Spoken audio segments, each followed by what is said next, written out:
Let's talk about something I think we've all felt.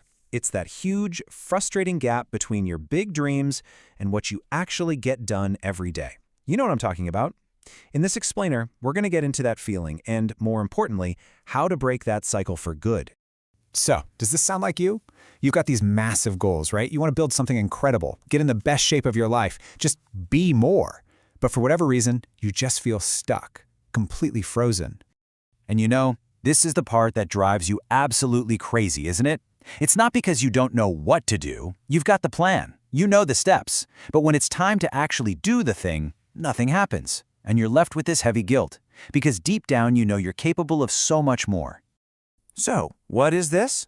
Well, we can call it the ambitious but lazy paradox. It's this weird internal war where one part of you wants to conquer the world and the other part of you can't seem to get off the couch. And this cycle is so predictable, it's almost painful. You know how it goes. You start with this big burst of motivation, like on New Year's Day. But then, a few weeks later, procrastination starts creeping in. The guilt just builds and builds for months until, by the end of the year, you just give in. You throw your hands up and say, well, I guess I'm just lazy. But what if that's a total lie? What if that label, lazy, isn't actually the problem? Let's for a second just throw that whole idea out the window.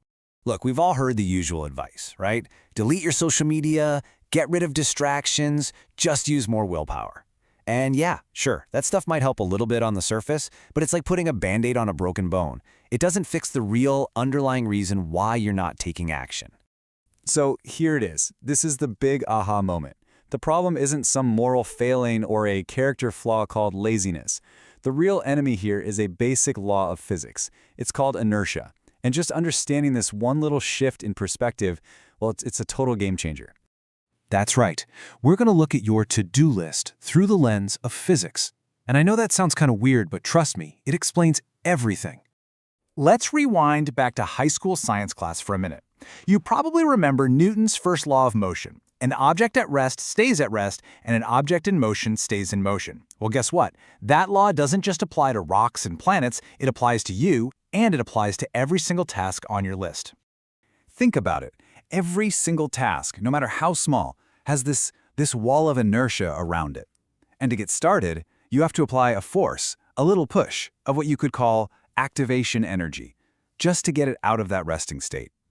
It means that starting is literally, by definition, the hardest part. And here is exactly where we mess up. In our heads, we make that first push seem like this gigantic, impossible effort.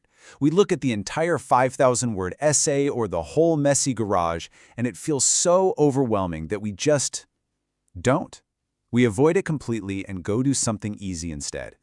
So if the problem is inertia, the solution is actually pretty simple.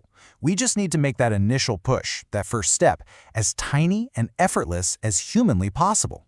Let's dig into exactly how to do that. And the secret to breaking that inertia, to generating that little bit of force you need, it isn't some crazy life hack or complicated system. Nope, it all boils down to just two incredibly simple ideas. Okay, here they are. First, you find the smallest, most laughably tiny first step you can think of, and second is the 2-minute rule. You just commit to doing the thing for 2 minutes. That's it, 120 seconds. The magic is that you give yourself full permission to stop after 2 minutes, because the goal isn't to finish, the goal is just to start. That's the only thing that matters. Just look at this. The thought, I need to write a 5,000-word essay. Man, the inertia on that is massive. It feels like a mountain. But the thought, I'll just write 50 words, the inertia is practically zero.